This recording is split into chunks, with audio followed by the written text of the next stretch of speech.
Monday Night Lights, Monday Night Lights, Monday Night Lights. Let's talk about what's been going on at Viking Ice Arena. You've never seen a league so exciting and tough and fast. It simply must be discussed on an equally exciting and tough podcast. What's it called? Monday Night Lights. Yeah. Monday Night Lights. Monday Night Lights. What's been going down on the ice? Who are the leaders? Who are the failures? The Ducks, the Tigers, the Nordiques, the Whalers, the Seals, the Americans, the North Stars. Who's gonna stall? Who will go far and earn the keg? Who's gonna earn the keg? We'll find out in time. Give us a holler on the whoop line. The Monday Night Lights podcast is back. Someone needs to mute their phone as they're streaming as we watch, Busta. Yeah, can't hear it. Definitely me. Or it's Chad. But anyways, Brian Piercy back again. We are not joined by any of the North Stars, Mr. Otto or Mr. Hetes, but instead we have a few guests. Let me introduce our first one, Mr. Busta. How you doing today? Very good, very good. Happy to be here. Glad to have you. And everybody's favorite, Mr. Future MNL Hall of Famer, Chad Polinsky. How you doing today? Not bad. Yourself? Let's get the microphone a little bit closer. A little bit closer. All right. I just want to see, it's right in front of the camera or whatnot. Keep it coming. Keep it coming. Yeah. Okay. I'll get louder as time goes on. I'll get used to it a little. Somebody more. get this man a beer. Yeah. Hey, Tip how jar about him. this? Yeah, tip jar. Jesus Christ. Future MNL Hall of Famer. That's a tall order for someone who has, what is it? One playoff game win in the history of MNL, one All-Star appearance. On top of that, has done absolutely nothing else for the league. So, Dan Marino never had a Super Bowl, but he's in the Hall of Fame. He's considered an all-time great, just like Mr. Tip Jar Chad Polinsky. Man, he set records. What records have I set here?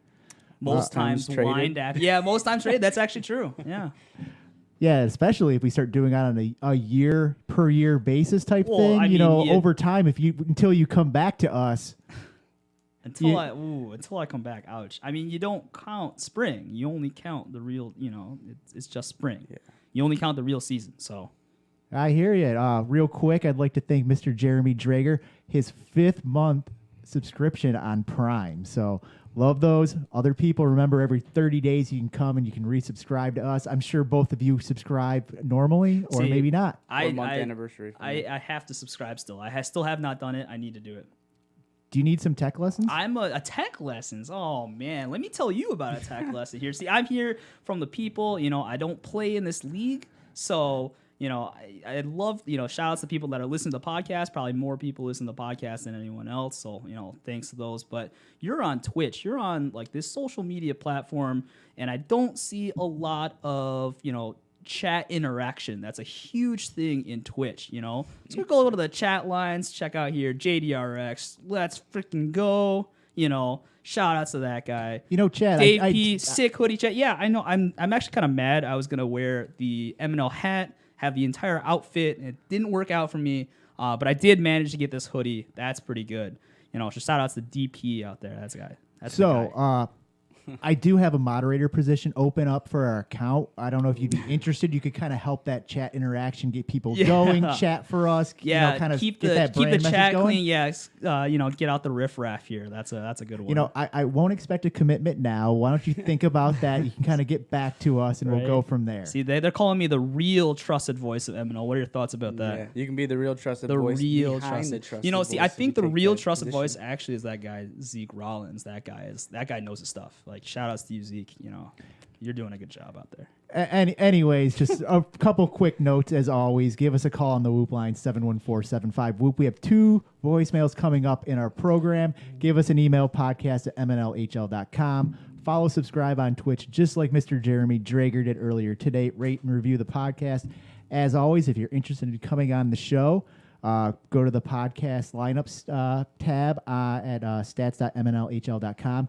Next week, it looks like we're going to be having a goalie roundtable where it sounds, I believe, Dylan's coming back, Cam's coming back, Hetes is committed again. Sounds like Cone as well. We might. How are we going to Cone's in, contain I'm all? watching. Yeah, right. How are we going to contain all these goalies here? That's going to be a ruckus. That's going to be absolutely wild.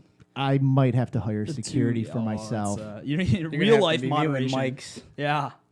But yeah, so it looks like we're doing that. I might make an offer to Hetes to be the host and me just sit here and, let's face facts. I'm not going to be able to keep my mouth shut the whole time, but I'm going to at least, I would possibly sit back and talk less than I normally do. I think you should have done that for the 2-2 podcast, but, I think maybe you kind of helped them out a little bit. That one got... They got a little out of control. Sometimes you need that moderator to step in a little bit. You got to reel them in. Reel them in. You have to kind of hope that the North Stars don't lose next week because Hetes might not show up.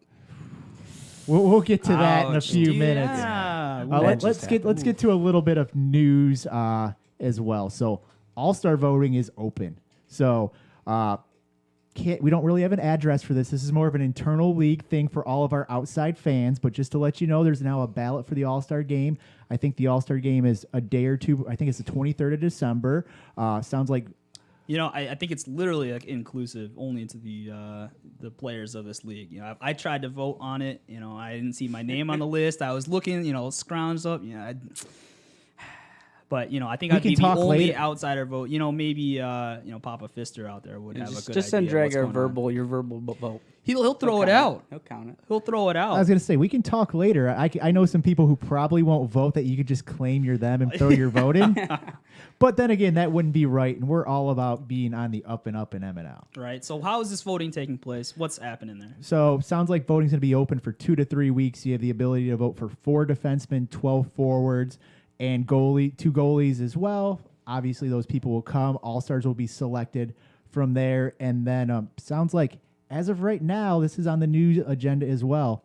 All-Stars will be announced on an upcoming podcast live on Twitch. Ooh, I like that. Spicy. And then there's even talk, depending on how we draft teams, maybe even the following week we'll have a live draft of the All-Star teams. Killer. Oh, man. The ratings through the roof. I thought the ratings were, at the top. They couldn't get better after, top 5 of the Who Power Rankings. I was on the edge of my seat for that. Thank you so much. I asked and Todd delivered, so thank you so much for that. But this might kill those ratings. Can we get a woohoo from you right now? Ooh, baby. Oh, yeah. Top 3 That's right all there. just city. Yeah, only 3. I try to put as much heart as Jay Drager X out there. Whoop will be fired up when he listens to this another month and a half. Yeah, I would love to see that draft happen on Twitch on live. That would be so good. So I'm in talks with securing those rights. Hopefully, there's no other contenders. Our bid, we think we put in a fair high bid for the rights to that, but only time will tell. Not better. Come on. Yeah. I'll try. I'm sitting down. It's hard from a sitting position. You really got to get the quads into it. What do you guys think about when you're voting for the All-Stars? Do you vote for friends? Do you guys vote for friends? What do you what do you like voting for friends?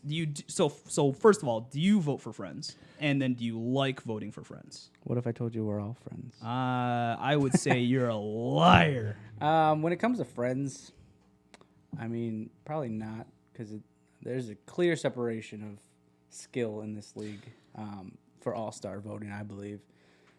Like, it's pretty much first and second rounders for forwards. Couple third, couple fourth, maybe DaveP if he can keep his boner away. Yeah, But, you got to watch out for that. It's other too than big. that, It's real big. I mean, depends on who you are, I guess. Not all friends. So the way that I do it is I do it a couple different ways.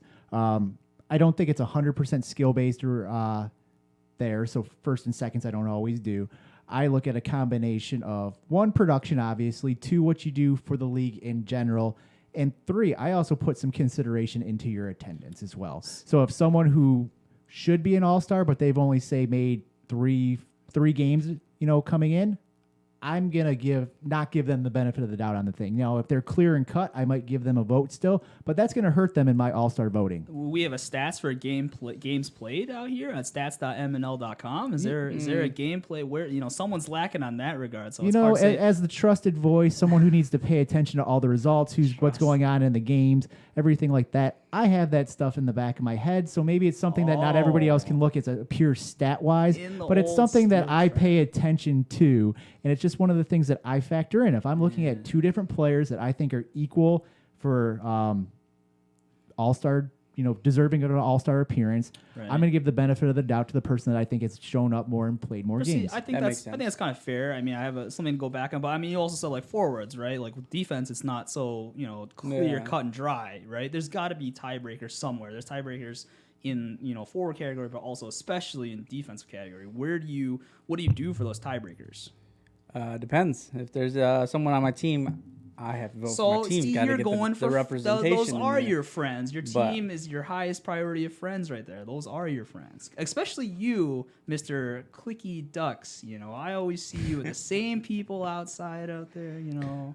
So, Chad, as someone who doesn't have a vote, though, what do you think would be a fair method for how people would vote? We'll see. I don't think so. I think first and foremost, like this all-star voting, right? It's kind of you draw parallels to other leagues like the NHL and whatnot, right? And they have like a very strict system, like kind of best player, but also like most marketable. Right? We don't have that, right? So it's when we're voting for ourselves in our own team, by that alone, like that means it's more of a popularity contest. It's gonna have to be, right? So I actually like voting for friends. If you're comfortable voting for friends, obviously you're not gonna throw someone out there that is way in over their head, but also you're gonna feel good when people are like campaigning for themselves, like, oh yeah, vote me. The guys that are like on the bubble, like, oh, they want to make that next step up. So I don't, to me, there's a variety of different things that you could go off of to make tie breaks. I would say friends are fine. I would say teammates are good. Considerations is really good. But you also said something else. You said like friends what are they do. teammates. Friends are the highest level, highest okay. level of teammates, All right, right? just So they're checking. put in there. But you also said like what they do for the league. I mean, what are people doing for the league outside of making podcasts or besides the GMs that are doing stuff? Are you strictly talking about GMs in that case, or I think it's a combination of a lot of things. You'd have, this is the past, I would say, because I don't know if it's still going, but someone like Justin who was trying to keep up an Instagram account for us, or shout Drager, out to Justin, right? Drager in the past, 2-time All-Star. He's done a lot of stuff with making sure money's collected, doing the schedule, making sure things are organized. So I'm not saying that's the top of mind thing, but these are all tiebreakers in my mind of are they deserving or not. Sure. And I think they're all valid. It's an all-star vote, so obviously you're going to have like your number ones out there, your first and second round picks, like you said. But also there's going to be some tiebreakers. Where do you throw them in? Just like it doesn't have to be a certain way, right? There's so many different things that you can take off of that. You Yeah, can just be like, all right. There's really not a right, there's not a wrong way Right. of putting it as well. But that's going to lead us to our sponsor for today. Vote Piercy 2019. Vote Piercy. The All-Star game is see, approaching. no, There's a vote the opening. chat is saying you're clearly getting the podcast bump out here, and you're just proving them right. Come on. We have a paying sponsor. We have to give them their time. Thanks, Kimmel. Paying sponsor. So yeah, vote Piercy. You do have great looks. You're fresh. Piercy does the podcast. Piercy tries to make sure people are involved. And if anything, if you just want to see Piercy get embarrassed in the All-Star game, maybe here give we him go. a vote so he can get shown up by Yeah. people like Proctor and Matt Taylor. Whoa! I thought you stopped Proctor. You're the Oh, Proctor stopper. I mean, I didn't give myself that nickname. Other people did. Just like you didn't give yourself the nickname the Trusted Voice. That's not a nickname. That's just a That's name. just the fact. That's the facts. Okay. All right. What do you think, Chad? Chad, do you think that's facts? Tell me. Of course. Next topic. So there was some talk last week about possibly having a podcast on Christmas Eve, more of a brunch podcast.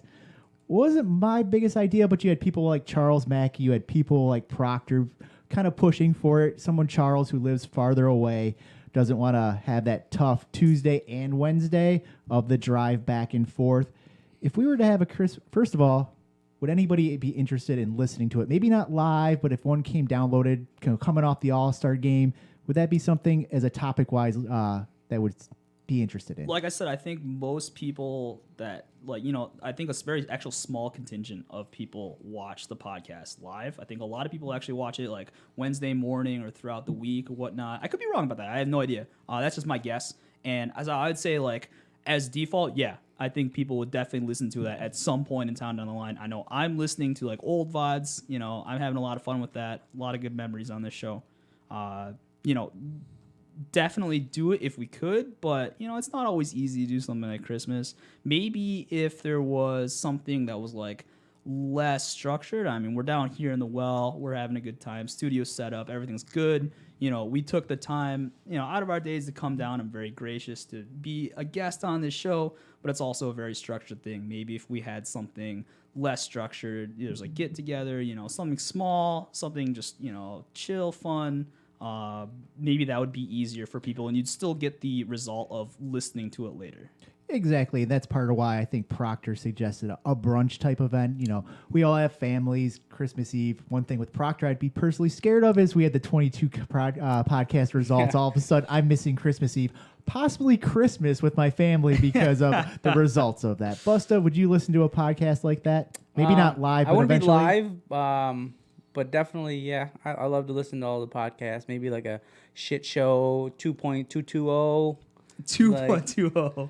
Yeah, I Yeah. would also like there's like Yule log podcast. That's a good one. You know, we'd all sit around sipping and just like looking in the camera being like, yeah, that's a great point. Yeah, sip.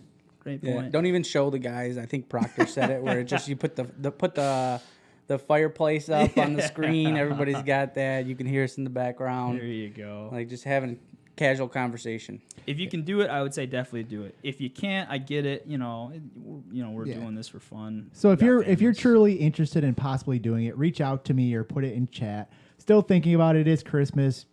Obviously, or luckily, don't have to work those days, so there could be some availability where half the time on something like a Christmas Eve, at least for me and my family, is we celebrate more on Christmas.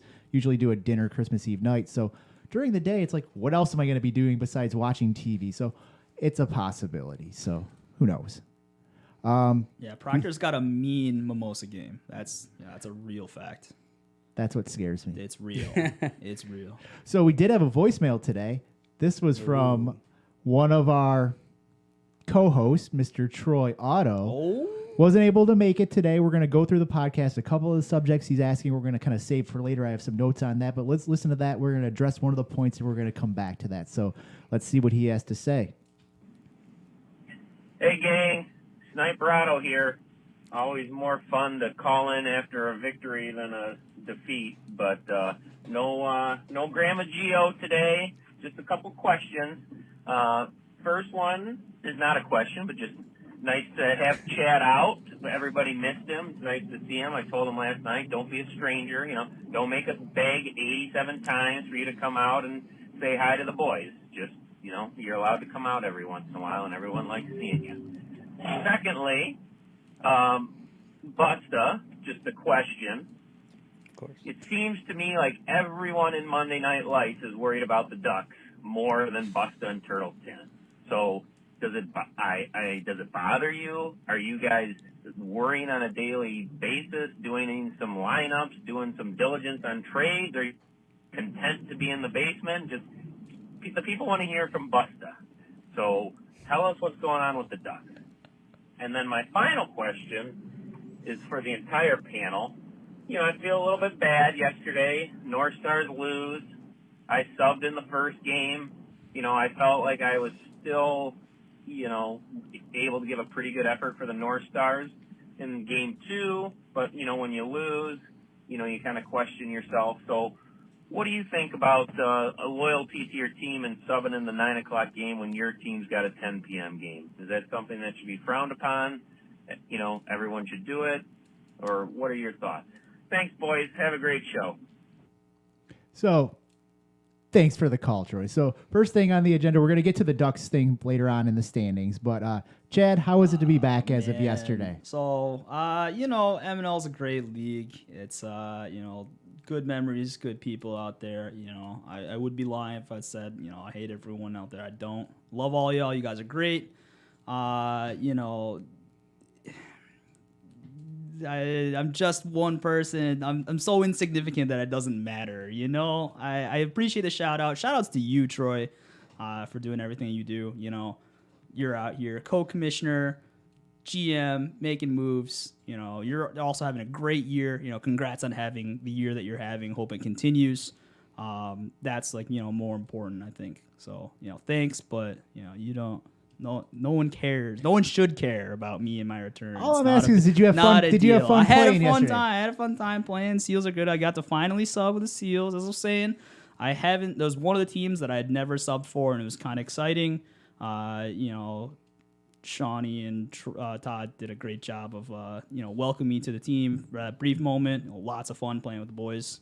It's cool. So, Chad was thanks for having flying me. out there yesterday. I was not flying. How many points? How many points did I Chad score? comes off the ice and he's First flying, shift, I'm coming out down, there. stick, and then he kind of messed it up. I cannot wait to talk about that game coming up in a minute. So let's get back to his other question.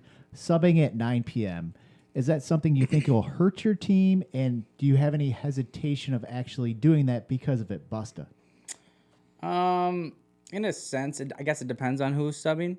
It's you subbing. If I'm subbing, it's not going to make much of a difference for my team.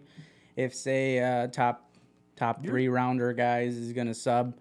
You got the power. Who else in MNL has the power shot? See, I didn't even say. I don't have enough time to wind up anymore. The words did not come even out of my mouth before he smiled. He already knew it was coming. Everyone knows you got the shot, man. Just let it rip. You're a beast I don't have the out legs, there. so it doesn't. So in that defense has gotten better, Right. So in the second game, do you feel spent, or is it really not much different for you out there? It's a little different. Obviously, you're going to be a little tired. We're all out of shape. Not all of us, but I'm out of shape. So, I'm definitely going to be tired in the second game. I'll still give it everything I got, even if it was a different team. If I was in the 9 o'clock, I'm still out there to win a game for people or try to do my best. So, have you tried taking Matt Taylor's advice? Shout outs to Matt Taylor. Yeah, I don't really know how to not Just get don't be tired. tired. I take 2 strides and I'm tired. Just don't be it's like, tired. yeah. Yeah, I know for me, sometimes it's weird where I've done games where the Whalers are 9 o'clock, I've subbed at 10 o'clock, and my legs are feeling tight in that first game, and by the second game, I'm feeling actually better, my legs are looser, and I'm feeling good. Other times, it could be the exact opposite. So I can see in a time where it's coming down to a crucial points game, you might not want to do that, but I think early in the season, like I said, for me, I could feel better in that second game, so I don't even think it's necessarily a hindrance. Chad, your thoughts on this? So there's a variety of different thoughts I have on this. One is that, and I can, I wanted to say this point for a little late in the discussion, but it's still okay now. I'll get into it a little briefly. Like, this league is, in my opinion, like a very sub league. You have a lot of subs, so it already feels very strange for someone, playing on a different team that, like, do you play as hard as you can for them, play as hard, save your strength for whatever. There's a lot of different strategies that people kind of employ out there. Some of our viewers, DP says that, I would never sub if I was in this position, right? I've never subbed before because you're not trying to kill your own energy. I think that was one of the big things for Troy yesterday is when he subbed earlier, he said, like, maybe that kind of, took energy out of him for the next game or something. So it's already a weird dynamic when, you have people in different standings, different viewpoints. Like, do I want this team to win, even though I've been asked to sub for it, I've been playing for them. So it's kind of weird in that regard. Is my personal experiences, because I never really had a lot of stamina, especially as MNL got more and more competitive. It was more and more of an incentive to not sub before. I've actually turned down, I believe, subs before because I didn't want to waste energy. I had, I wanted to keep all of my energy for my own team. And it's just like the hard, reality of the fact is that, I think you can, but it's hard to say how much effort you can or cannot put into it. If you can put all effort, that's great. And it's just hard to when it's not your team. Yeah, I think it's a good question. I think it depends on the individual and what the situation of the team is. I think anytime, at least for me, that I'm subbing, I'm trying just as hard. In some ways, you never want to lose a game, period. But also, if you're subbing and you lose a game, you feel bad. You feel like you screwed up for the other team. Oh, don't I know? But for a while, I was defeated. Finally, I was defeated for a while for subbing. Some days, like when I subbed for the Whalers season 2. And I had an opportunity to give Justin Wright an opportunity. That was one of my favorite sub moments. So I was like, all right, I can help this team out, help this guy out.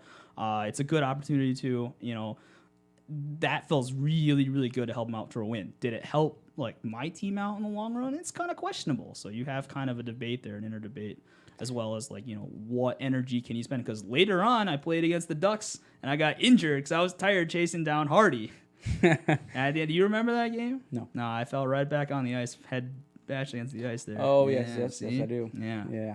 Yeah, That so was- our pick'em standings right now, it was a bad week for pick'ems. We only had, I think, 2 people get a perfect bracket. Probably the majority of people got 1 to 0 points. How but often do you get a perfect bracket?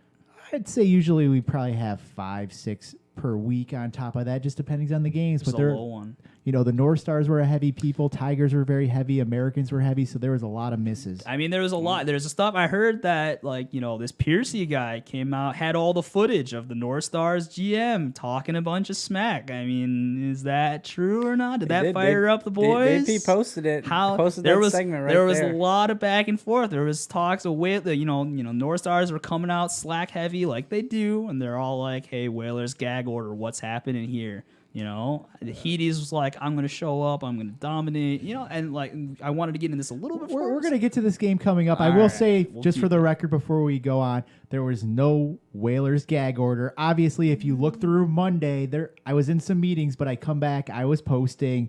I'm not sure about other people, but I was posting during Monday, so maybe I missed the message. It's your tapes. job. You're the I- trusted voice. Check the tapes. You're supposed to. I am the trusted voice. But anyways, Dylan still is in the lead with 25.5 points, followed by DaveP, Troy, and Hetes. So if you want to see all the pick'em stuff, go to MNLHL.com to see the full results. There's still a lot of people in there. Like I said, a lot of bad brackets this week where there really no one lost any ground. Hashtag free Proctor, free 22 out here. Let him sub. When you want to be I'd the let him best, sub. sometimes Let you have him to sub. pay the price. But you out there, Mr. 22, you've won 3 ships. I don't want to hear it about subs, all right? you tell them, Share some of the ships, all right? Thinking about it now, who needs? Come on. He doesn't need a sub. He takes nine extra shifts a game. You're getting all your subbing in right there. You're subbing in for whoever the other guy is on your other line. You're on the ice twice as much as anyone else. May or may not be your own. Let's move on to some games for the week, though. Our first game of the night was, speaking of Mr. Proctor, we had the Nordiques versus the Americans, with the Nordiques pulling out the win with a 1-0 victory. Now, none of us were here for that game, but watching it, it was a defensive battle. If anything, I heard a lot of people say that they felt energy was low, and the game was actually a pretty slow pace. Andy Femm ended up having the game winner on the night off a Troy, apparently a Proctor play where he knocked the puck down and then got it over, or shot the puck, and it went over to Femm for the thing. Sounds like the star of the night were the goalies, where J-Flo and Cone both played great games to have just that 1 goal overall. I mean, those two are always superstars, right? Those two are so good. Cone definitely stood on his head. I felt Americans kind of outshot them as they do most teams. Not by a lot, but they just get the puck in the zone and they shoot it. And Cone was stopping everything. You got the 2 Pauls, right? Like both Tutu and Antioch. I forget. Sorry, I can't pronounce your name. Though both Pauls, all right, they're gonna shoot the puck. Yeah. Right. So Now the Americans, they did split up. Normally they have Antioch and Proctor together. Last night, that was not the case. Mistake? Should they look to do that? Is it kind of where they know they have a playoff spot pretty much in the bag? They're trying stuff out, mixing up those lines. Like, what are the thoughts there? I think it's okay to experiment. Before the playoffs, see what works, what doesn't work. You don't want to get yourselves in a desperate situation where you're like, in my experience in MNL, you can't count on, okay, let's cancel out like the top line and have like 1 line win either way, right? I think you just need your stars to show up however they can show up, and if they can work on opposite lines, right, it works. If they can't, put them together, see what works. You gotta always switch it and see what works that day. Sometimes some days are better. No, I say it's a mistake. You have something good going in Proctor and Antioch line. Why change it up? I guess you can say, hey, they got Pete and Andy and Gio and Sniper on 2 different lines, and you got to kind of even it out. But at the same time, if you can't score by splitting them, then you obviously made the mistake when you got Proctor and Antioch top 5 on point leaders. Yeah, I mean, that line's been cooking all year. The other line hasn't been a minus, so I think you do have to question that. But then again, it's 1 game. I'm assuming based on that, they're going to be going back to that normal lineup that's scoring all those goals. On the other side, Troy Otto actually subbed for Drager. Troy Otto, the 46th pick in the draft for 50th Jeremy Drager. Totally legal since the Americans agreed, but was it a mistake for the Americans to agree to that sub? I mean, I heard he was buzzing all night. I wouldn't know, but I heard he was buzzing. That's got to sting a little bit when, according to that, they're saying like that guy was the game changer, the tide changer, right? Apparently he subbed for Brennan, which was pick 51, so it's even worse of a sub for the Americans, but Facts. I'm going to say it was a mistake by the Americans personally. We have these rules in for a reason. I'd be following them, making them sub down. Very gracious of the Americans to do that, but as far as the win-loss record, sometimes you just got to follow those rules. I mean, it goes either way. It's up at the end of the day. It's up to the other GMs if they want to okay it. And they did. I think it was bad for the league because now you have Troy scoring more points and being more cocky, and now we're not going to hear that him possible? How he helped another team win. And yeah, we have to listen to that for another week. Maybe not since the North Stars lost, but that's a whole other story. Brennan went before Drager in the draft. Yeah, he went a spot before. Yeah, come on. Oh, I'm sorry. 49 then. I mean, I might not be I might seem like I'm perfect, but I'm not. So, yeah. Well, there's our callers point or our Twitch viewers are pointing out they thought that Troy would be on D replacing Panny. That was another right? big thing. They put Kimmel back there, so did it really matter? Yeah, a little bit. It depends. Yeah, I personally, the trusted voice, heard some birdies kind of say that they felt Kimmel's been a little slow lately on the ice, so they needed to move him back there on defense. TK Shrev, what are your thoughts about that? Making some adjustments there. Anyways. How's that for a slow podcast, eh? Gumma, whatever on the night. Gumma. Gumma. Second week subbing for Drager. Got to see him again this week. From what I'm hearing from the Ivory Tower, sounds like the Ivory Tower is leaning as a full-time sub as a yes. What have you heard, Busta? Yeah, that's what it's leaning like. We haven't had anybody say otherwise, that he's too good. I've seen him for 2 weeks now, and he's a little bit better than Drager, but he doesn't have the panty copter move. Doesn't have the panty clap bomb. Classic. I'm all for it. If he skates a little bit better, so what? He's gonna make more mistakes. Panty's a little smarter, I think. And realistically, IQ through the roof. If you look at their other options, they can bring in an Ite, they could bring in a Pellet, Yeah. they can bring in a MAF. So he's probably at that same level. And actually, Troy brought up a thing that I actually kind of bought me into it more is, hopefully, if you can find that long-term sub, someone like Drager, he paid for the season. He didn't actually play a game. Unfortunately, he got hurt. Hopefully, he can actually recoup a little bit of that money. That sucks for him, and it's kind of not fair. So if he is able to find someone who's willing to put in half the season, that kind of, even if he is a little bit better, I'd rather have that just because Drager does a lot of work for the league, and it's not fair to him to have this happen. For sure. Yeah. You hate to see it. You hate to see it. There's nothing more to say Yeah, I about can't that. imagine how, as a GM, you're going to get hurt and done for the season, and you can't do anything to help your team besides you have to find stability somewhere. So finding him, I think it's the best thing for the Deeks at the moment. That's still good for him because he can still micromanage. I mean, Yeah, it's clearly of course. He's going to be there every week. Putting Kimmel out on defense turned out to be pretty good, while as Americans didn't have sort of the same chemistry on two different lines. So mix things up, see what works, see what doesn't. Experiment for the playoffs because you're no one's out of it yet. And see and try to measure up for the playoffs. It works. No, it's not coming into the playoffs. So Yeah, and that kind of brings us over to Mr. Joey Brennan. Out again. He actually played Friday for the Worms. Wow, what a call out. Snitching. No, he played Friday for the Worms. He's part of the Worms. He's testing out how he's feeling. Oh, now okay. he's part of the Worms team as well. Skipped out on MNL. No, I mean I'm a worm. Hurt. He's a worm. Testing things out. Now he missed again. I haven't actually talked to him, but what happens if now he's out for the year?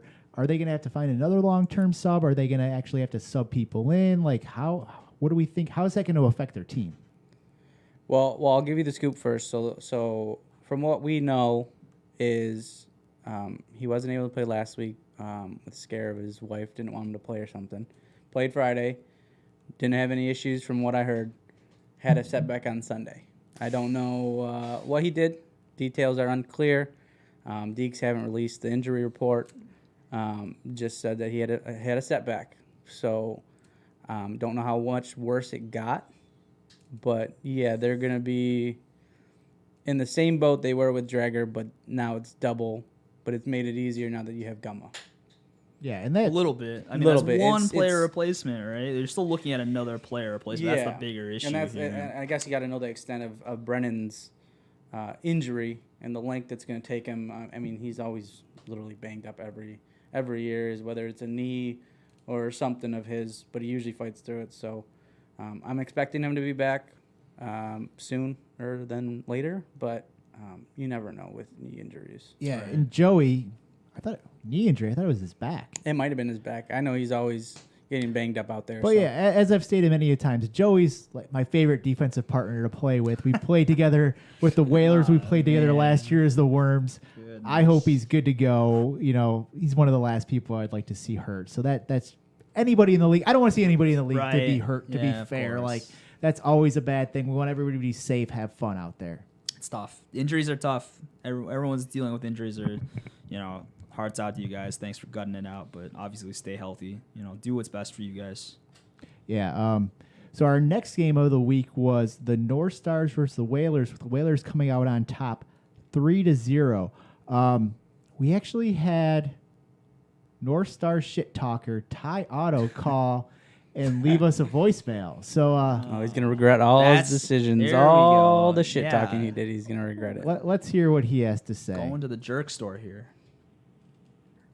Good evening, podcast listeners.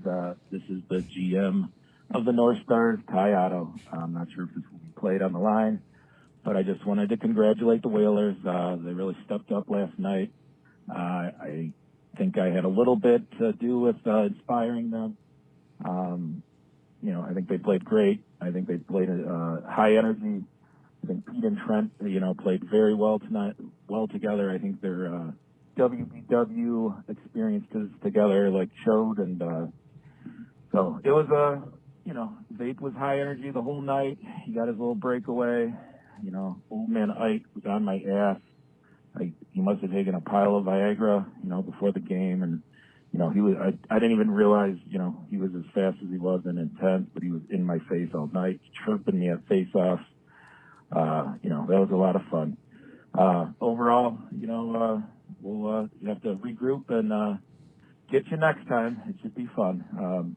I will say my opinion of there's a lot of clutching and grabbing. That would be my one little excuse to losing, but we don't, I'm not gonna give that as a reason we lost. We were outplayed, but even Bull was grabbing my butt without consent behind the goal a couple times, and there were a couple little clutch and grab plays I thought maybe could have been called, but Antioch did a good job, and he's a rookie ref. So thank you, Ben and Rubel. You gave a valiant effort, and it was almost worth losing just to read Ben or Dickie Dunn's article this morning. That was great stuff. So, anyways, I look forward to hopefully listening live tonight. If not, definitely tomorrow in the car at some point. So have a good show. Good luck, Chad, Busta, and what's the other one? Oh, Spicy? I don't know. Anyways, have a good night. Bye-bye. Oh, man. You can just hear the regret in his voice. That's that. If you're on the Whalers, man, that's music to your ears right there. Yeah. Real quick, as the trusted voice of MNL, How can you even lead into that when they're already you're trying to recoup credibility? sometimes as a trusted voice, you have to admit when you're wrong. Apparently, I was wrong with Joey Brennan actually subbed for the K-Felks last Wednesday, not Friday. My mistake is being an old man. Sometimes you mix up dates and times. Just want to clarify that. As a trusted voice, like I said, you have to sometimes admit when you were wrong on stuff and make corrections. That's how you become trusted. You gotta tell. So anyways, Fix your let's mistake. get back to this game. I like the, he's just checking the oil, Ty. That's not a big deal out there. Just making friends, checking the oil. It's all right. A little non-consent action. But Ty probably liked it. Oh, anyway, so like we He's a said, it North was a Star, 3-0 game.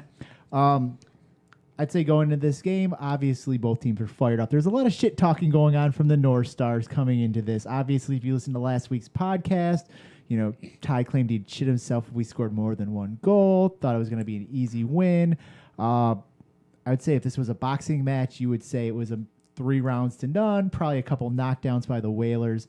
North Stars, they had small opportunities, but I would say they never had any large opportunities. Hetes was the one that really kept them in the game on that side of things. As he does, he was all bright smiles after the game, Hetes even after a 3-0 loss, he's still, high up there. I like the confidence. Hetes played a great game. You got to give it to him there, as did Cam, of course, going a shutty on his side, bringing that average down. I believe we have possibly 2 goalies now below 2 goals a game for their GAA, which we have some great goalies this year for their GAAs if you look at even those surprising stats. some great players in MNL too, but the goalies are killing it. Yeah, but I think Trent opened up the scoring for us in the second period to give us that game and followed up, I want to say it was in the second period again, DaveP on a breakaway for a goal. Our bench went pretty, we were pretty fired up. DaveP, everybody always believes that there was a scorer inside of him. He just had to be let out, and he's starting to let that out, and he's an animal out there. Sleeper MVP candidate, if you ask me. We weren't September Heisman. I don't know how long his little his half pill of a Viagra is gonna last. Oh man, I love September Heisman's. It makes me laugh every time. No, I heard from some sources that some of the stars felt that they controlled most of the game. They just didn't get a lot of the bounces, or one bad bounce sunk them in. A lot of that stuff. I didn't see it, obviously. What are your thoughts about that? How much of the game did the Whalers control? Right. 30% maybe. 30%. That's low. To be fair, we did get an empty netter to make it the 3-0. Sure. From Weaver, but like I said, I feel like we were in control the majority of the game. The chances they have were not serious chances. It was. I'm gonna say it's as close of an ass whipping as you could get outside of a Seals victory over the Ducks. Who did they come have? on, that's a Who did low blow. Suits sub, or who subbed for Suits on that one? Pretending it was a 3-0 blowout. Was that Ben?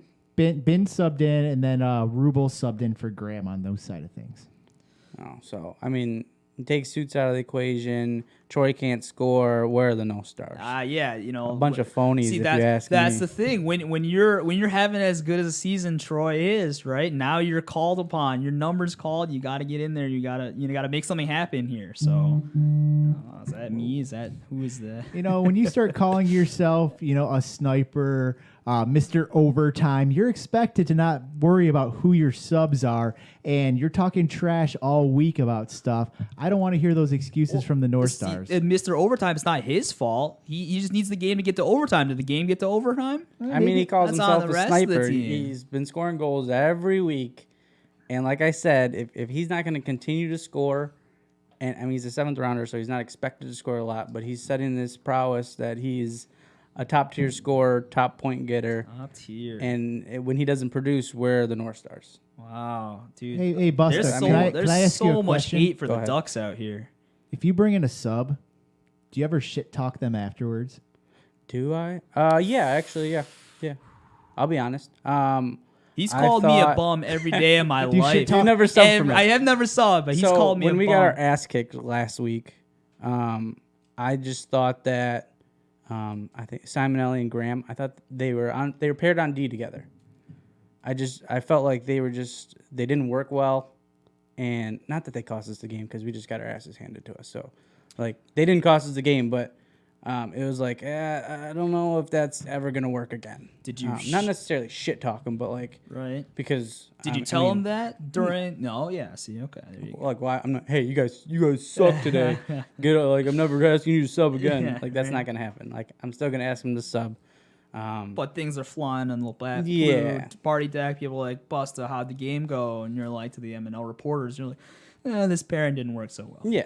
Yeah, because Troy right now was just saying essentially Rubel gift wrapped DaveP that goal. I mean, not very nice for someone you're bringing in as a sub. That's all. he's gotta blame someone. He's not gonna put up any points. You gotta. He's not going to put up any points. He's not going to play any defense. He's not going to put his equipment on correctly when he falls. Yeah, something. There's always something with the North Stars, but gotta blame everybody else. But he never gives any credit to the subs when they score for him. Turtle, Jimmy, always on the line together with them when they subbed, help them win. I mean, you don't give them any credit then, but when they give a goal away, it's all the Ducks' fault. It's all the subs' fault. Ducks are the punching bag of this league, huh? There's a lot of They always noise. are. They're even saying in the chat that you're dodging the question from before. I think we just moved on too fast. For the- have No, that we'll get to it, later. we'll get to it. Yeah, No, we got it I'm later still in the. For later the in record, I podcast. said during that voicemail, it's listed for later in the podcast. I have it as a note as a subject to go over. Usually we talk about that stuff during the standings, but So, I like the Otto Troy right now. He looks to be a little bit mad in the chat. He doesn't like that his team got his ass kicked. His brother disappeared last night after the game, was kind of missing. We thought about calling a wellness check into his house because he couldn't answer the question. there's health and wellness checks now to the house. Yeah, I mean, House doctors. apparently he probably shit himself and couldn't clean himself up in the shower, according to his Allegedly, podcast message. I did so. hear. Yeah, that could have been He's a the problem. new Poopy Clean Pants up. 2.0. Poop, yeah, the real poopy pants. No, I mean, so there's also talks about, one of your subs scoring for the other team against who you're subbing against, right? What was up with that? That was Bin, they said. What are you guys' thoughts about that? Do you think it's I don't kosher, remember not that. I know kosher? there was apparently when DaveP scored a goal, Right. it sounded like Ben was happy for him, kind of did a good job, smile. That's who Ben is no matter Yeah. what. That's why we all love Ben so much. It's the player that you're getting. I can't fault Ben for anything in life personally. Neither can I. I love that guy. Thanks, Bin. Yeah, I mean, that is exactly who Ben is.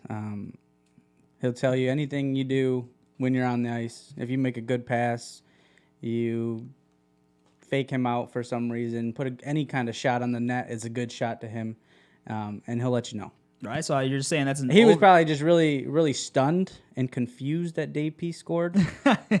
So the only thing he could do was he just got caught up in just the moment joy and like, celebrated. Is this a mirage? Like he like, didn't pass it. Just so happy for DaveP and his mini boner. Yeah. Yeah, I would say there was some high intensity in this game. I know there was a time where I didn't even see it coming. Me and Cunningham ran into each other. His skates went up in the air. Ty tried to go to the puck and go around me in the boards. I kind of held firm with my position. We kind of held firm your position or his jersey or I held firm in my position. We kind of had a couple bumps and he fell on his ass because he can't keep his balance, but that's a whole nother decision. He fell into the boards. Luckily, it was nothing serious. His shin pad kind of got out of position. We don't want any injuries to happen. There was a Turnbull Troy collision later in the day. Troy ran into me, knocked me over later in the day as well. There you One of those go. things you keep looking at is Troy. Troy. Eventually, that whose fault is that become? Wow, both of you keyed Always in on that. Ooh. How many times are you going to run into someone There before we you go. lift your head? It's an oh gosh. Yeah, MNL. you're always a victim. You know. There's the All-Star Game Challenge. That's what I heard. A balance contest between Piercy and Troy. Where are you guys at? There you go. It's a new one. I'd be curious to I hear like what it. that is, but Ooh, MNL skill session, Piercy versus Troy. That's what I'm saying, right? Let's see it. There you go. Piercy's got the speed on him, I think. Edges. yeah, apparently also it sounds like Sips also collided with Troy as well. So if we start looking at this kind of things, like I said, the picture is Troy. Yeah, common factor. That's what we call it. The common factor. Yeah. Last game of the night though was the Golden Seals versus the Tigers. Golden Seals getting the victory. Finally, if you thought this 4-2. podcast was slow, finally we have two people that at least participated, at least saw the game. So as the future Hall of Famer in MNL, man, we've been Chad, over I'm going to this. turn it over to you No. to give us the lowdown First of this off, game. the Tigers. Tigers top player, first overall draft pick, or not overall draft pick, but their first round draft pick, right? Matt Taylor, right? Absolute stud, beast of a player. Almost single handedly, I feel like won the game for him, right? He had so many chances. He was unreal out there. He was always a threat. And I knew this coming in because I reffed a game with the first game that Matt Taylor ever played in MNL history, right? And I actually called a penalty on him. So all you people last season or 2 seasons ago, whenever that was, I can't remember, sorry. Whenever that was, all you people that are like, oh, yeah, the players don't call penalties when they're reffing all this stuff. I did at least the first game. And, I took a look at that guy and I was like, MNL is not ready for this guy. This guy is way too good. And everyone out there told me, he's not that good or, whatever. We got Proctor. How can you be better than Proctor? I mean, that guy is an absolute stud, certified. He is. He's very, very, very good. Right. And so, when I took a look at the standings, it's like, oh, how accurate are these power rankings? Power rankings are not necessarily the standings, but there's some truth, some give and take. And I'm really surprised to see the Ducks are in sixth place. Is that or not the Ducks? Sorry, the Tigers are in sixth place. Is that I'm reading that right? We're gonna go to that later, but the Tigers are in sixth place by Troy. It's They crazy. have- Attendance issue. Attendance issue. To be fair, part of that, I believe, maybe I'm wrong. Matt Taylor's been at the last 2 games, and they've lost both of them with him as well. Ooh, spicy. So let's hear a breakdown of this Seals-Tigers game real quick. First shift, Chad goes out there and just cruising. I was like, oh my God, he's about to score. You could just feel it. Like, I got excited to see it. He comes flying into the offensive zone, and I don't know, the pass was tipped or something, and I was like, man, that would have been the highlight of Chad's career. Oh, and career. Yeah. Come in, my sub for the highlight of my Seals. I career. could hear just Whoop screaming in the background. Like, he did he's not a let up smart- all game. He it loudest was bench, so loudest bad. locker room. Oh my goodness. I've never heard a more cocky Seal than Whoop this year. It is someone needs to control him. That bench is like 90% Whoop, and he is going off. Like, he is nonstop yelling, general on and off the ice. He used to be humble about winning, and now I think his goaltender's a little cocky as well, which it's a good thing he's allowed to be. He's the best goalie in the league right now, man. so he can. And they're number 1, so they can Did you talk as see much that shit guy as they all want. day in Slack, all day in But- Slack, oh and my in the God. locker room. We're all like pumping his tires. We're like, yeah, dude, you played great, and he did. He was always like, I'm only as good as the team in front of me. Consistently said that. Obviously he's happy about the win. But I'm Dylan, talking about like the he's, Carey Price celebration. Oh, come on. like, He's just having fun. Are you rocking against out having with, fun? with music as he walks out? What's like, wrong jamming. with a Sally? That's not so cocky. real quick, I would No, just I love it. I'm just saying. I'm okay. just saying. Like he's given Whoop a little bit of a chip on his shoulder, even more than he should. Maybe. And like nonstop talking. I believe Whoop fell down in front of the net at one point, and the puck was sitting like right in between his legs. And he's like, Dylan, grab it, Dylan. And he pretty much just blasted Dylan for not being able to cover the puck, and Dylan didn't know where it was. Yeah, right. Get out of the way, Whoop. So we just want to real quick.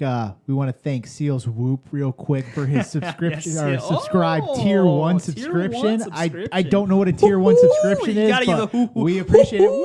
Oh, sorry, I just cracked the sorry. mic out here. Woo-hoo. Yeah, there you go. Jed, give us a tier quick 1. breakdown of what you saw last What night. I saw the Tigers being a really good team that like just absolutely surprised me because they never got out of it. And even while we were playing it, I was on the grind line, the line 2, right? And we're playing, and people are like, "Oh, right, our grind line so good out there. We got to outplay and we got to do everything. Like let's just hope that our not hope, but like try to get our first lines even because we got to eliminate Matt Taylor, right? And then grind line's got to score. It's on us, right? And we got held even. Right? We didn't score a point. Yeah, it was. I mean, the goal is you got to stop Fister. If you can't stop Fister, you can't beat the Seals. I was going to say, I'm hearing Matt Taylor, but from what I heard, Fister had a hat trick last night. So the thing is about them is that like Sean, Chase, and Fister all play so well together because they're like I feel like there are some weird conglomerate of like the same player. Like they play at the same speeds. They can all skate fast. They can all skate to the puck. Chase has got a really, really good shot. Fisher's got an underrated shot. McCracken. We're talking about the general skating fast. He gets a head start. He can fly. He stays at the booth. We all can know he fly. gets a speed up, but then he's Yeah. essentially. It takes him a while to get it He's back. chilling out there. Yeah, sure. I'm not saying he's got the biggest motor or the motor's always on, but when you look at speed, when he wants to fly, you didn't see the second goal the goal he scored, right? Yeah, he straight up drove around someone. He drove around wide below like the circles and cut in front and scored. That doesn't. You can't surprise do that me. I without didn't wheels. See that realistically, the general is one of, if not the top talented player in the league. And if he was in tip-top condition, he would dominate this league like no other. I don't He's think that he would skilled. be in the league if he was in tip-top shape. Straight to the show. So, yeah, I don't think that's any surprise to anybody. It's just for the rest of the league has to hope that he's not on the health and wellness kick, and that gives us a chance as a league. Yeah, it's a little interesting because like when you look at how the goals were scored, and I think like across MNL, right? I could go into a rant on this, but I won't go that far. But like when you look at the goals that were scored, right? They're like Matt Taylor rushes and then like Seals rushes. There wasn't a lot of sustained pressure like getting those goals. Some a little bit, but a lot of them were just like goals off the rush, goals created off the rush. So the thing that like the top line for the Seals do really well is that they know how to pick up loose pucks. They know how to win scramble situations. And I think to be consistently successful in MNL, you can't play like the cycle game. It's hard to rely on winning scramble situations, but I think that's how the consistent teams do it, right? Yeah. I can only name like a few teams that really won off of like consistent cycling, and that would be like year 1 Seals and year 2 North Stars, where they went on their tear. Right. And I think even though that if you look at overall of year 1 versus now, like a lot of these players, I think you'd see a jump by a lot of people.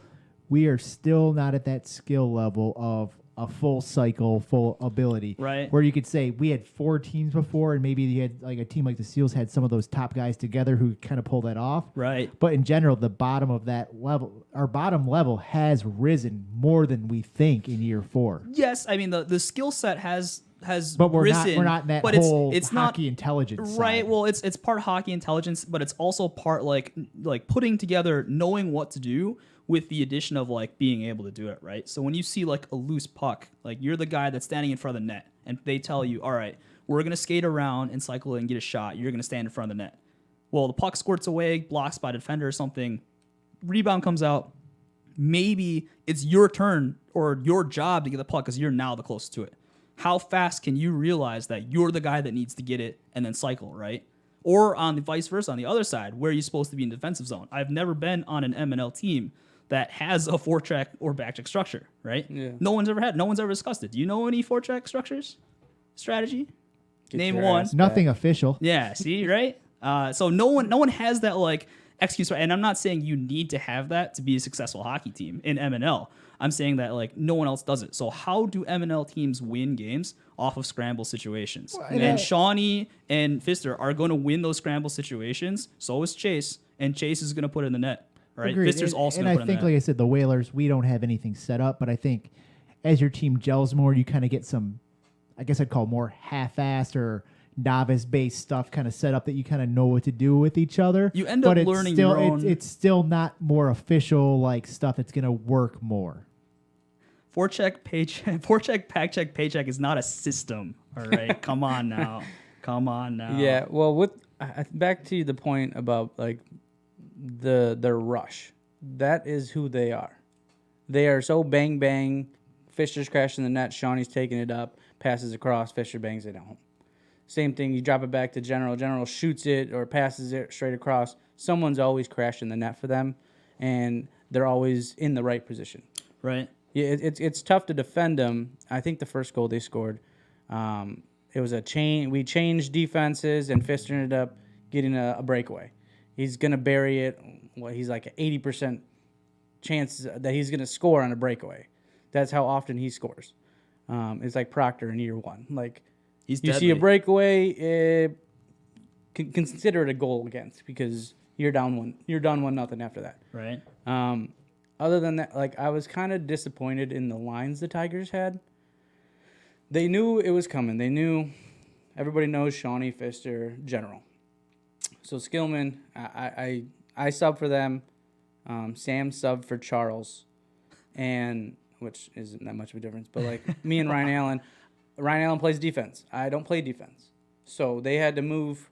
I think they moved Chris Taylor back. Right. And so sometimes they have him up. Yeah. Right. So, We talked about that a little because some of the guys on my team noticed that. Right. Like they were like, oh, they split up. You know, the Taylors. Usually the Taylors are playing together. Or something, yeah, and move they them were playing back. on the same line, like first defensive line pairing, and then the first line with Matt. So they still ended up working really well together. But you had the line of Matt Taylor, Joey Ellis, and Slocum. Right. So that was their top line. Joey Ellis didn't really do much for them. He not in like the bad way. He's just like he didn't have any points. Right. So there was no production. Yeah, I from know it. someone else that didn't have any points. Yeah, There, eh? me. Yeah, And two, me. yeah, and me, yeah. Hey, I didn't have any points either, but- so we're all this Oh, party there you go, together. yeah. But what that leaves is now, like me coming from like a GM standpoint and looking at it, like how would I manage this? Now it leaves Skillman with me and Sam. And I looked at that line and I said, "Oh, are you sure about this?" I didn't actually say that. Well, but I was sure. thinking You about- look at that. like we're now having to go against you, Palat, and Neville. right. Okay, What do you Neville's, have to worry about? So Neville's better than Sam, like way faster. Just an all-out better player. right. Palat's better than me by a whole round, if not more. And He's I'm a still the steal worst where he's player at. on the ice. It's funny you saying this, and I don't mean to cut you off, but like it's funny you saying this because you guys went even against us, and you have a problem with those lines. How would you change it? I felt like we got dominated that whole time. Mm. We had a couple rushes where it was Shepard. Shepard was the biggest issue with that. Like that slowed Issue? you guys down. Oh Sorry, no, like, okay, yeah, with no, you I guys. agree. I totally agree. Totally agree. He would get the puck and like, okay, you're not going to pass it to Sam because he's kind of like tied up on the boards. Defender's right there, not going to let you do it, so he has to take it. Skillman's working. I'm trying to work. It's just nowhere to go. So Shepard presses up. He rushes up, and we actually had a few opportunities where Shepard was pushing, but like still, like you're still going against a Chad, Palat, and Neville, and it's like I don't know how we can compete. We held you guys to nothing, Right. So but you at did the same compete. time, why not? How's that not competing? Why not try to take advantage or even that up? If Joey's not going to get any points, Sure. it is, and I'm not saying Joey's like bad because Joey's a clear sniper, but he's a better asset to you on a second line sniper where he's going to get an easier chance against a worse defense. He's going against a whoop who he can go around and shoot the puck. Maybe. Like I had 2 opportunities against whoop and I couldn't get around him. But the problem is that like that opens up the Seals' first line. So if you, I mean, it was already are, open to begin with. Like, Are you trying to like? Well, you know, are you just gambling then at that point? The hope that the second line scores something instead of going even, which like your thought was you're already outmatched, so Yeah. that was going even should be good for you guys, right? Yeah, but now we're going to be outmatched no matter what on line 1. Fisher, Shawnee, General. You're not going to be able to unless you put Skillman up there instead of Joey. Then you have a shot, but then your second line takes a big hit without Skillman. So it's like, why not get me or Sam, just another body on that first line? You're not going to slow him down. And me or Sam are not going to slow him down. So you're We're going to be the 5th guy back. Right. So you're So that's you're not saying on us. like lose the first line by a little and then win the second line by a lot, right? And you might score one goal, you might not. Mm-hmm. But at the same time, you're still not getting, you're not using Joey's value to what he should be. He's a scorer. Matt Taylor's carrying that puck. Matt Taylor's going to do whatever he can, like he did yesterday, Right. to score that puck. Slocum's going to help him out. They're 2 fast guys. Right. Joey's like the 3rd man in, waiting for the pass. But if you don't actually give him the puck, where's the value in him? I guess is what I'm trying to say. Mick Shattuck was the entire second line. Yeah, you mentioned like what Pellet and Neville like skating with the puck and whatnot, right? And Yeah. then Mick Shattuck was carrying the puck a Yeah. lot out there. Yeah, and that's like- that's even the thing with the Seals is someone like a Neville. He's I think a 10th round pick if I remember correctly, but he's still a good athlete. He can move around the puck. He can play good defense. So in those situations, he's a value, or maybe he's he gets to situations where he can get an opportunity to score. But he's a decent defensive player who's not going to hurt your team on that side. So that can help out that team, and that's something where that makes it harder to deal with when you're playing against a team like that because he's not necessarily a negative on your team, No, where right. other guys could be negatives in those later rounds. Well, I heard like he ran 16 miles before the game. Crazy, I didn't right? show. Like the day before. That's what I heard. Yeah, right. Yeah, I mean, he does also- marathons. Did he play the first game before our game? Now that you say that, Yeah. I think I did think he see might that. have, So, I think that was the story. The story was that he like marathoned that night. So Yeah, big so- shout outs to Neville. Neville, I thought you played well. I thought our line played well. Didn't get any scores. Obviously, no goals, no points. But I think Pellet and I worked well together. Neville and I played together before, so I thought we worked well. We worked well as a line. Shepard, like you said, was an absolute stud. He was all over the place. He was Yeah. so good. He even stepped on. I thought I had a chance after face-off, went back to him, and we got it back. I had a chance to go around him. He stepped up on me a little bit. We collided a little bit. Sorry about that. Just making sure everyone's all right. But he was everywhere. He was down low in the corners, like winning puck battles in the corners, making breakout passes. And then like all of a sudden he was up on the rush, and I was like chasing after him. Right. So he played fantastic for that line. I think there's a lot of when you go into like, oh, we lost that line even though we were even, right? Well, a lot of which I saw was like scramble situations where like off the face-off on the penalty kill, I go up against Skillman and we go for the puck off the face-off and we cancel each other out. That's a scramble situation right there. Who comes away with the puck? Pellet, and he takes it up ice, right? And that's like 30 seconds gone off of the power play for you guys. Yeah. So that's a huge deal.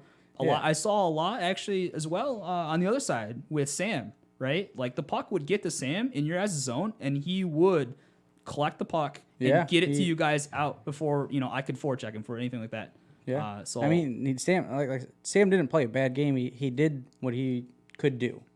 We didn't have any opportunities on our line. Right. Like it was Skillman, Shepard, and myself if we just happened to get the rush out. Yeah.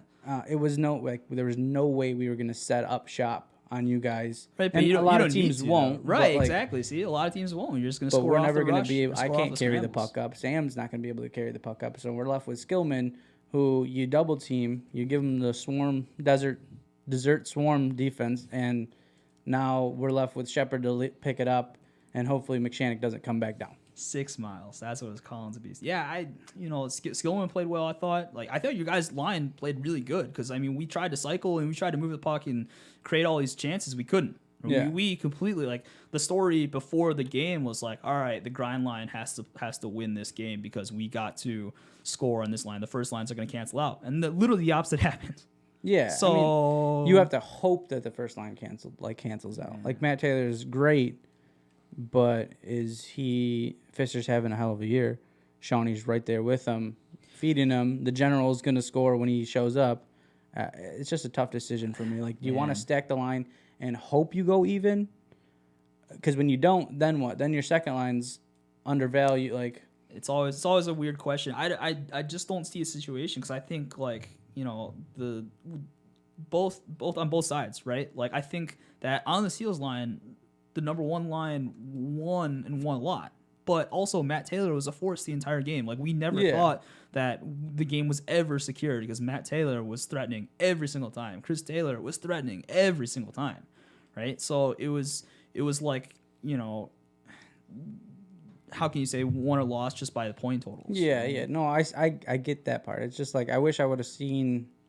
Like, if I was the GM, not that I don't have nothing to do, and Skillman's going to run the ship, and Ryan Allen, they're going to do what they got to do to try to win. And I'm sitting here in last place, so don't listen to me. I'm probably wrong anyways.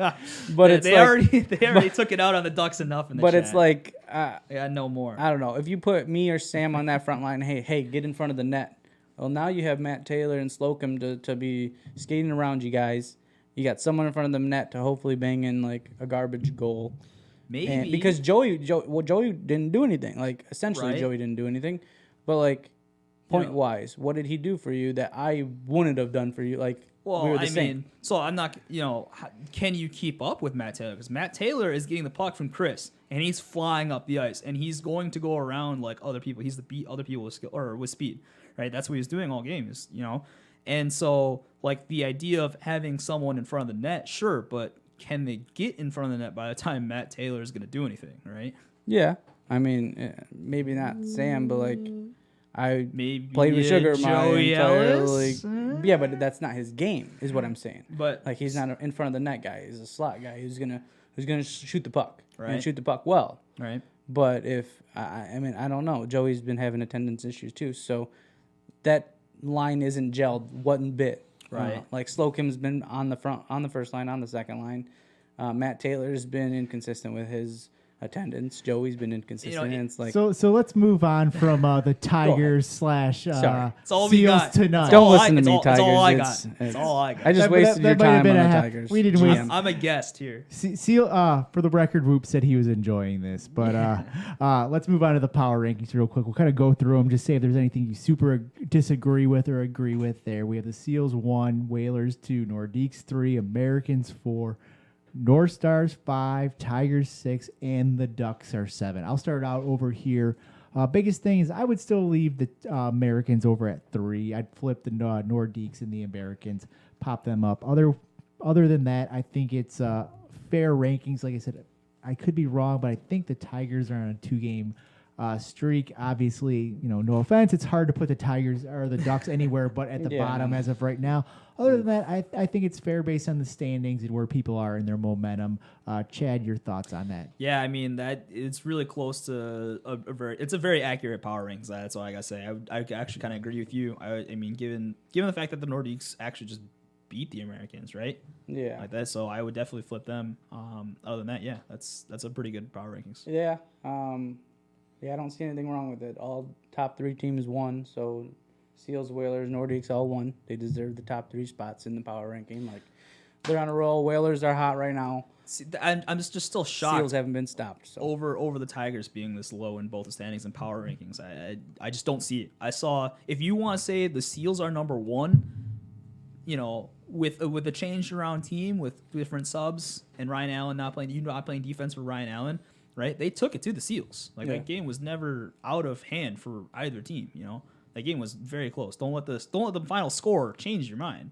I think that's where we've talked about before right now is even if you look at the Ducks, they're at the bottom of the standings by a decent amount, but no one's blowing them out every game. It's tight games every week. Every game that you go into is a tight game and not a blowout. And it's the same situation with the Tigers right now. It's hard because like MNL is so it fluctuates so much, right? It's hard to It's hard to say. I don't this is think for sure or not. they belong higher than what they are. That's kind of where they're stuck at. You're lost 2 in a row. You're down in the basement. Yeah, from a power ranking standpoint, right? Yeah, I totally agree. But from just the eyeball test, from playing against them, it was like they are not. They're a not good six, pesky team, right? is what it's going to be. And that leads us to the standings as of right now. So right now we have the Seals on top, 21 points, followed by the Americans, 17, Whalers 16, North Stars 14, Deeks are at 13, Tigers 12, and the Ducks are at 6 points.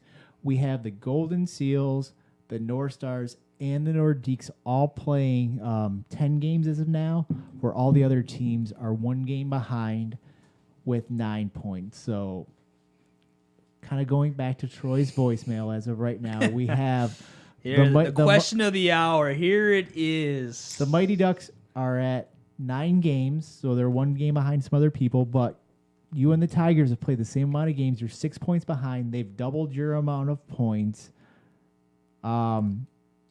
What's going on? Are you worried right now? Are you panicking? Are you looking to mess with your lineups, trades? How's Turtle Tim doing? I know I threw a bunch of questions at you, but let's just kind of I'll start get with to there. So panic kind of set in about 3 games ago, but it has since gone away. Like I was panicking. I was like, oh, maybe we need to trade. Maybe like this is getting bad. This could go bad quick. Let's test the market and see where we're at. And then it's like we lose subs every week for Turtle, and it's like, well, how do we find a good stability with that? This guy over here, we're trying contract negotiations. Your people call my people. What do you mean, my people? But so It's for you, Gib. right now where we're at is I'm like, let's just fight it out. We're not losing games besides like the 2 ass whoopings we took, which were just Throwaways. like Burn the film. Americans just peppered us, and I think Cam was the goalie of that game, and like we just played bad as a whole. That last game we just had against the Seals, they did the exact same thing the Americans did to us. They kicked our ass. Whatever. You throw those 2 out, we're in games every single week. We lose by 1, we lose by 2, empty net. We lead some of the games, and we end up losing it. A couple mistakes don't go our way. Pucks don't go our way. What can you do? Are you looking to trade for anyone? Not anymore. So Doors closed. this just week. taking off. This week, I mean, people have been offering stuff and like trying to get stuff done for their own teams. I'm going to assume that people are trying to lowball you because they know you guys are desperate. That's kind of why I don't want to anymore. Like, we're just gonna like you said, people are gonna try to lowball us. I'm not gonna have that happen. Like, I'm not gonna try to make a desperate trade. And again, Turtle's not stupid enough to let me do that anyways. So it's Right. like, See, I was about to say, how's your relationship with Tim and the GMs? like, I can handle things, and then if I need, like, if it gets serious enough, bring in Turtle. He'll be like, so no, you're the you're tie stupid. in this relationship, Like, right? Yeah, I get. I People mean, go to Ty, and then Troy just overrides that, like, no, don't listen to him. no, talk I to mean, me. Or Turtle, even worse, Turtle values Hetes. my opinion. No. Hetes is going in, man. But like, I mean, with Turtle injured, he's like, give him his break, give him his breakaway. Like, I'll do everything. I got it. If I need you, you're right there. He'll answer me no matter what. So, any trade that I've considered goes to Turtle. If Turtle's like, nah, I don't want to get rid of that guy. Like, I like him. I don't think this guy's as good as this, like, as we think. Like, whatever, nix it, move on. But yeah, like you said, possibly getting lowballed. Not by a lot, not like we're trying to get screwed and are gonna ruin everybody else's chances, and like by us like getting rid of Sugar or Ben or someone, and that's why I like there's a lot of no rumors, but a lot of outlandish sort of offers, throwings around. No, so I told the team, I was like, like, I'm not trading any of you guys just yet. There you go. But it's just like, yet. Like, lots of we need to confidence. fight through this. Like, put your big boy pants on, come ready to play, So and let's get it done. We're right there. Let's just give us a little more effort. Let's do this. Something's gonna go our way. Something needs to go our way. We need to find it in us. We're down in the dumps at the moment. But like, what would you say the morale of the team is currently? it's probably, I'd say half. Like, oh, I don't know what we can do better. Half like, we're right here. Like, we say the same things every single week in the locker room after the game. It's like, we were right there. We're so close. Like, a couple mistakes. You give up a breakaway to Proctor or Pfister, and it's like, we can't do that. If you do that, you should lose. Like, you can't hand it to someone, like, hand it to the team and expect to win. Well, It's just not gonna happen. So how tough are you guys mentally then in that regard? Like, do you guys just like crumble after that happens, or No, well, we got a lot of old time hockey players to where they played for a while. So I'm not worried about anybody coming in and telling the team, hey, like, we're fine, right? Because I'm I telling don't you, think we're fine. I don't think Hardy or Ben can even spell rattled, right? Like they don't have a rattled bone in their body. If I were to say the most rattled would be Sugar. Really? Like, wow. he's just very hard on himself. He's very like, that's just how he is. If he can't score after the game, after the Seals game, he's like, I think you should probably just like trade me or something. Like, I can't score. Man. Do something about it. Like, if it's gonna help you, get rid of me. And I'm like, if there's one person in MNL that I don't want to see like that, that's definitely Hardy. And yeah, man. well, he's you got to know how to handle him, and it's kind of like, shut the fuck up. there's man that up, clicky and stop being stupid. ducks sort like, of helping you out there. like, Huh? smack him around a little bit and get his gear going. Like, What about lineup changes? How much have you considered that? I know I saw last week that yeah. Rubel got put into center position at least for a second period. How much are you guys looking to do a full game of line adjustments versus kind of sticking to what you guys have done? Right, because I mean, you have to have a game plan now, right? Like, morale's still up here from what you're saying, right? You're not going for trades. What's the game plan? so right now, like last week, I wanted to see Rubel at center. I know the Whalers last year didn't like him up at forward. Like, it's not that he's not good, but like, he can control play for the back end very well. But then when he got at center and he's like, I don't really know how to play center that well, like taking faceoffs. And I'm like, Just have well, someone else. just go do it. Yeah. And at one point, Bauer took a faceoff and like they ended up switching. But I was like, Rubel's the most comparable to the way Turtle plays in my eyes. Like, he can kind of control it on the back end. He's shifty. He can skate. He can stop the best players on defense. Like, Right. let's see what we got. from last year, from my memories of playing against you guys last year, like you guys had Tim on the DN for a little bit there, and that worked out. I thought well, like you guys dominated, So what's the idea behind that? Because I think the turtle for Ruble comparison is pretty fair, and so now you want Ruble up instead of when we had Tim back there, right? Yeah, well, so it was just like, okay, Turtle's out for 6 weeks, like from 6 weeks ago. So we got to bring in a sub. Well, I can bring in Rattler, Peso, Geo every single week and So many have great no choices. stability. And I don't know if they can control a line by themselves. Like, Skillman controlled the line by himself pretty well yesterday. Like a Rattler can, but can they do it like Turtle can? He's like meticulous in how he does things in my eyes. And like we played against the first time we played against the Whalers, Turtle did a lot against DaveP and Peso. Turtle actually scored a goal too. Exactly. He's a do-it-all. Now, And like if I put Rattler there or Geo there, are they going to have the same impact? They're the same level skill wise, but are they going to play the same way that I want them to? have we Or that heard we any? drafted in. Have we I heard mean- any updates of how Turtle's doing? Any expected dates, or is it still kind of a wait and see process? He said he has a doctor's appointment on the 21st. So in a few days, he'll be going to the doctor, and we'll find out more. He said he hasn't really felt better, but from my understanding, it was more of he can't feel the pain in his bone in his toe unless it's like stepped on. Like he can walk just fine, he can play hockey just fine, but he's got like the pick line in or whatever, so he can't play hockey. Right. But if he can't feel if it's getting better or not, how does he know? Right. So he has to see the doctor, see what they say. Just gotta And go. we'll Just find out gotta in a trust the few doc. days. Yeah. Either way, I think we can all agree. Play it smart. We all want him to get better before Yeah. anything else Everyone. happens, and that's more important than hockey and MNL. Everyone in the league, stay healthy. So, kind of back to the actual playoff situation.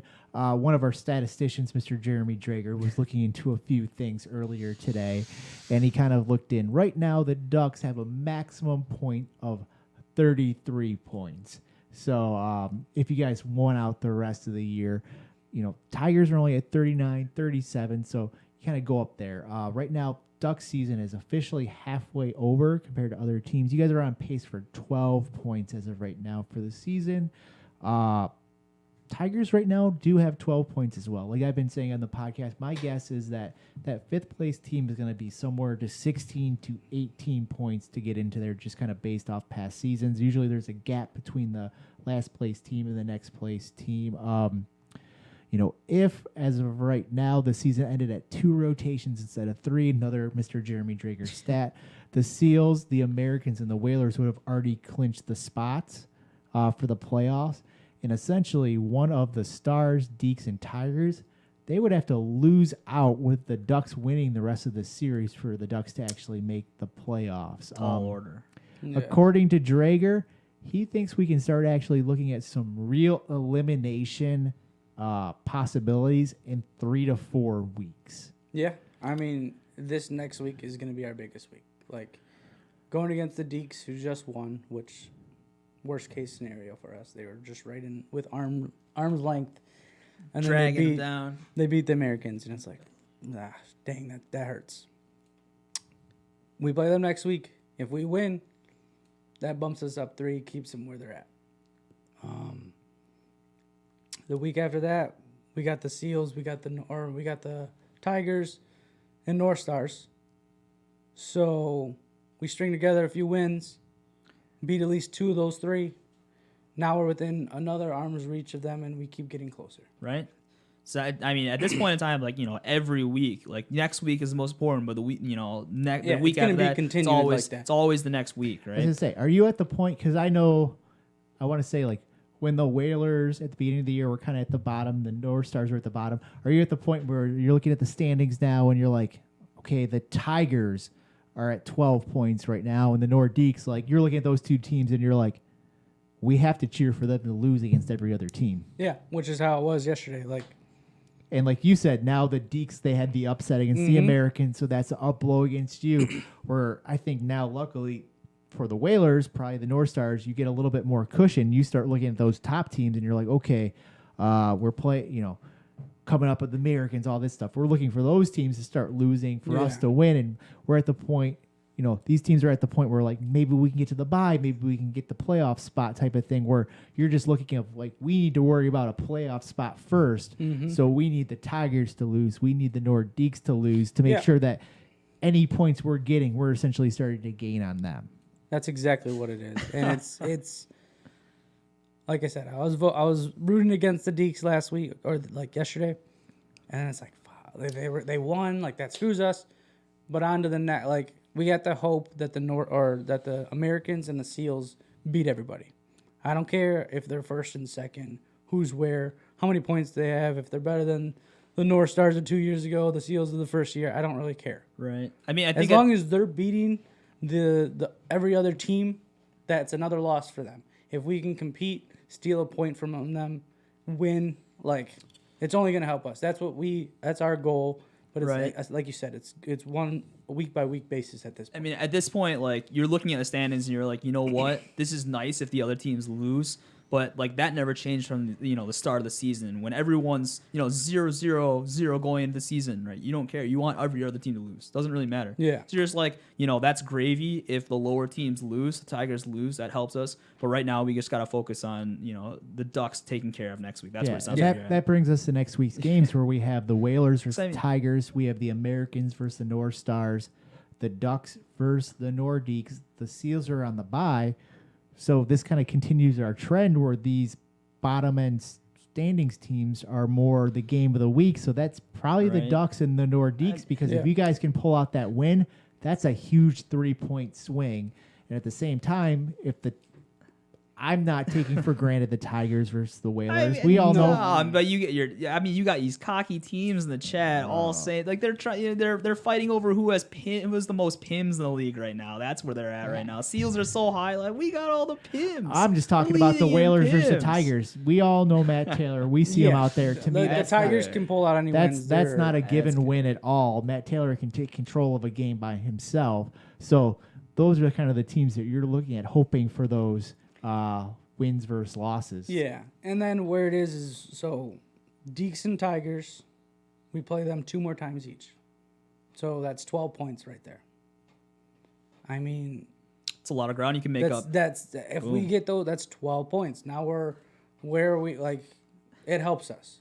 Yeah, they might win a few games here and there, but if we can get that, like, the solid 12 points out of that, we're now not at the very bottom, like, gasping for air. Right. There you go. But like that, I mean, that's how we got to look at it. Like, I'm not worried about the Seals. I'm not worried about the Americans. Like, Just on the north, you gotta give us like a Kesha what fuck you sort of thing. Yeah. Right? They're saying that you're saying there Coach O in the chat. That's why. Yeah, the Seals, the Americans for you, you're cheering against them except against yourself. Everybody else, you're like, go team, go. yeah, Play some of that, whatever. I don't know what the Seals theme song is. Life is life. Whatever Whoop picked out that the rest of the locker room isn't into. I don't know. You were there. Does he have a theme song this year? Oh man, we had a theme song, or at least we had like a win song. I didn't know, but Dylan was getting down. He's cheesing about that win. He played really great, so good for that. I liked it. Good locker room vibe. So what I'm concerned about you guys are because you're talking about how Turtle fits in with this team and whatnot, right? Going back to what you said. How Turtle fits in, how like you want these sub players to like kind of work like Turtle. Is that kind of like a square peg round hole situation? Are you trying to get people to play like Turtle when they're really not? I mean, you went about saying how you should utilize Joe Ellis, but now you want someone to utilize someone as Turtle, right? Is that going to help or hurt you, right? well, so far it's kind of hurt us. I've wanted the sugar bin to work out so bad, and like it has. If you're looking at points, I mean, if you look at points, they're at the has. top there. Like, and then if you look at it as a line, like it's just them two. I haven't done anything. I have 2 assists. Like, so what do I got to do? And you guys been saying, hey, move sugar down, move bin down, switch things up, move Turtle, whatever the case is, and we're going to do that. Like, I put out 3 line options.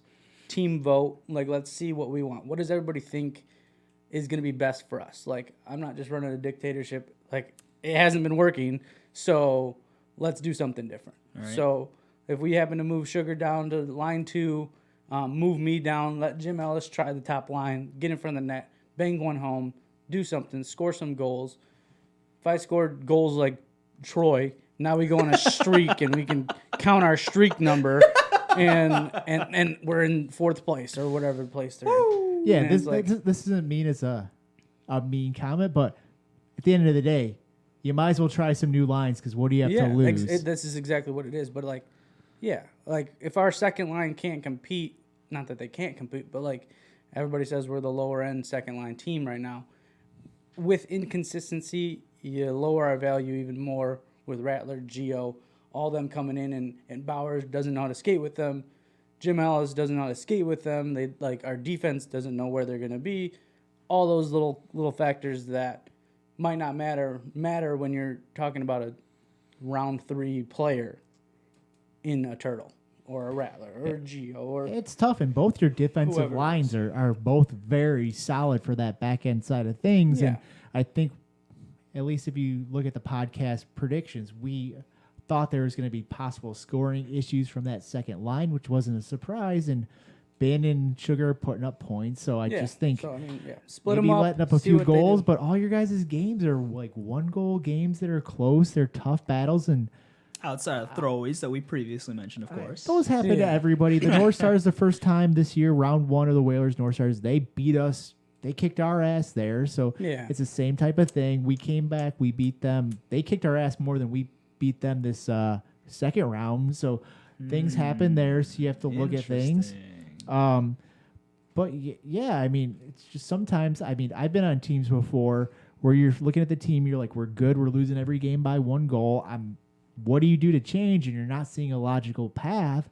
So I've been in those situations, and sometimes it's mind wrenching where you're just like, I look at our team, we seem good enough, we're playing good enough, but we just have that one bounce that doesn't go our way every game that loses us the game. Yep. And that's how it's feeling right now, especially like being at the bottom. Everything that could go wrong is going wrong is kind of how it's feeling. But again, like the style of our team is a lot different than other teams. Like the Seals are just like run and gun. You're getting up the ice and you're scoring. We're not built that way. We're built like where, yes, Sugar can go up and down the ice as much as he wants. But if you look at Ben, you look at Turtle, you look at Bauer, they're just kind of like, they'll coast with you, they'll make the right play. They're more of a cycling type team where, like I was talking to Ben yesterday watching the Americans. Americans come in, Antioch Proctor coming to the zone, they're shooting. They're getting a puck on the net. I think that's how you win games. And if it's like someone's going to be on the other side, so if Proctor comes down the right, he shoots. Antioch just happens to be on the left, gets a rebound, wide open net, score, or whatever the case is. Yeah. We don't do that. And the other issue that at least I found on being on teams where you're near the bottom, you feel that pressure, you know, you kind of are clinched up of like, we need that goal, we need that goal, and all of a sudden you let up that goal, and it's just that much worse than like other situations where you're kind of in the hunt, you know you're going to make the playoffs, we let up a goal, it's not that big of a deal. You feel like you just have that issue of we're not getting anything in the net, we're letting stuff up, we're playing really good, we might be actually outplaying the other team, but we're wasting these chances, and we're gonna get snake bitten later. Like you just have that feeling, in the back of your mind where it's hard to even get that positive energy going. That's exactly what it is. you just got to block out that noise, you know. It feels like Deke season 1, where like where other team scores and you're like, Whoa. not again. Not again. Deke season. Don't talk not that bad. bad about yourself. Nobody wants to But, like, have a that's situation like that. It's Best. kind of getting to that point where it's feeling like that. You're like, they score like quick, like the Seals scored super quick, 3 in like 7 minutes, and it's like, this is happening again. Like same story every week. Like something happens and we messed up, and it's like PTSD. yeah, and Jeez. we could Not that it's the a puck could go laughing one matter, way and we could win a game, and all of our games are within reach besides the 2. Yeah, it looks like there's some in the chat some discussion about there's a possibility of maybe having to bring in Rattler based on the sub rule. Also Possibly, Yes, so this possibly week we or a have to peso. ask Rattler. A lot of people are suggesting that maybe there should be a bin Rattler line and kind of putting Shawnee on or Sugar on an island type of thing to try to do his thing, because we all know he can kind of sneak out. You get him the puck, he can dominate a situation by himself. maybe it's something to consider. I'm not going to tie you to that as of right now. It's just something that the chat's possibly suggesting. I'll give you the insight. Okay, what do you think the insight for Bauer for Troy Otto? That was also posted. The trade. That's a trade. We already That's a accepted trade that, but Ty won't accept it. I don't know why. Come on, Ty. Troy wanted on the Ducks week 3. We had him right there, and Ty never pulled the plug. I don't know. We were trying to get Ty the North Stars by himself. Yeah. And it's like, okay, Troy wants out, let's do it. But it never happened. Rattler though. But what we'll go with, this is what we're going with. The lines. I'll give you the lines. Lines on I the need air. to become the Transparent. cocky geek that I was season 1 where I talk shit to Pete all the time. Man. And maybe I'll just fire everybody else up and get everybody to play. But that's what I need to do. Wow. Bring it, Pete, you old man. Wow. Riling him Fired up the wrong guy. But okay. We're going to go with the Turtle Bin, line 1, with Jimmy Ellis. Support. Did you say Turtle? Well, it's a Rattler. Turtle, like, it'll be Rattler. Rattler is going to be the sub coming in. We have to ask him if he's available. So if he can play, Rattler's right there. Rattler, Bin, Jimmy, which leaves Bauer, Shawnee, or Sugar, and myself. Can I ask you a question? What? When you've had Sugar on your team, have you ever not played on a line with him? Yeah, I did.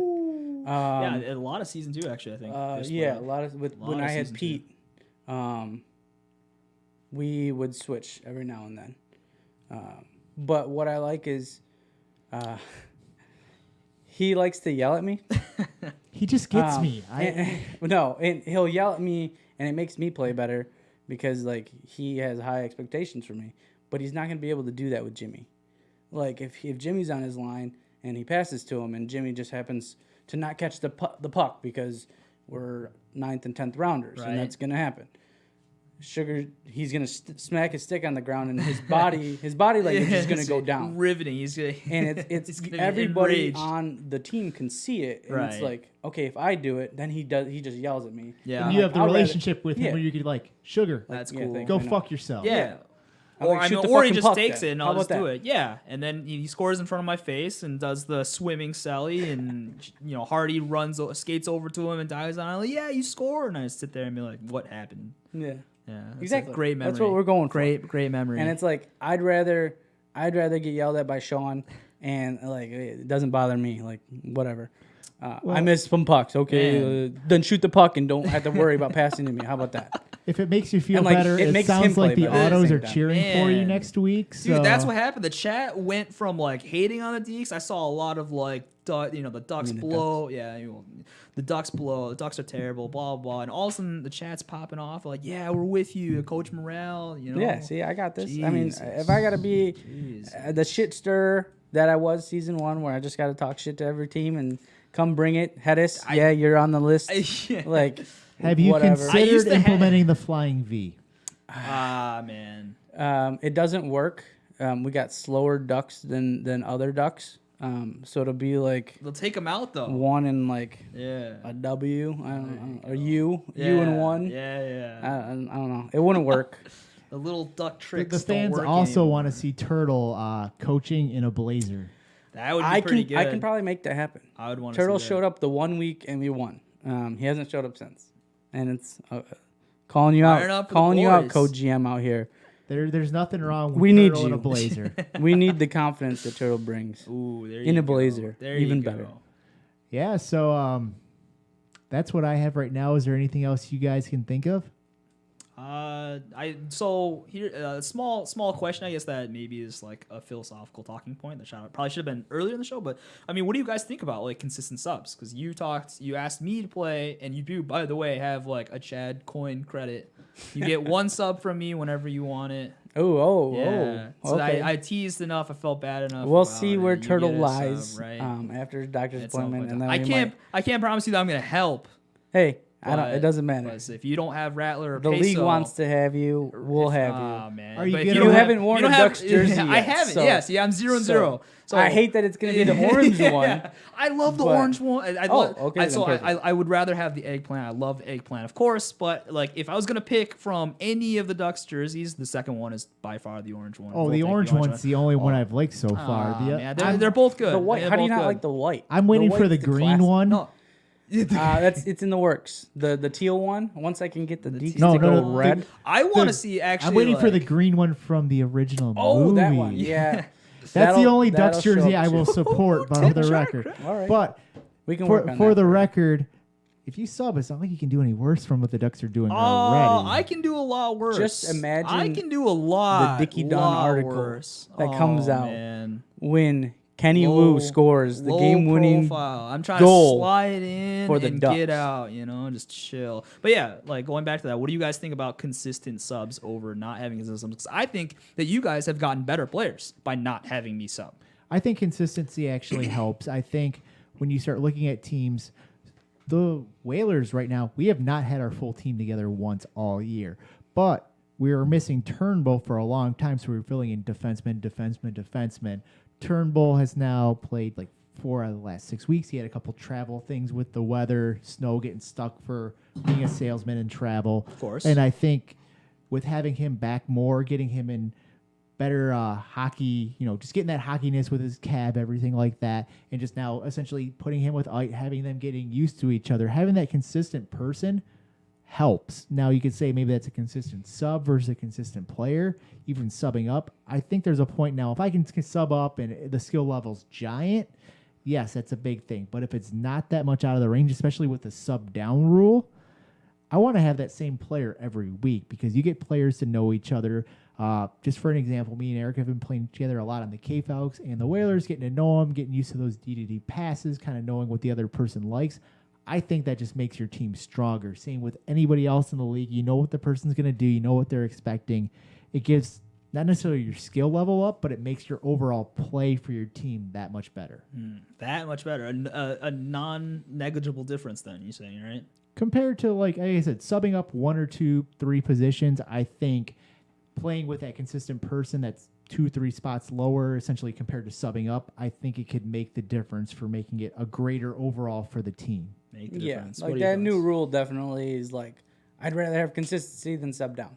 Not that you could sub up that much, but like consistency is key. Chemistry is key, which if we're already low enough, now you're adding.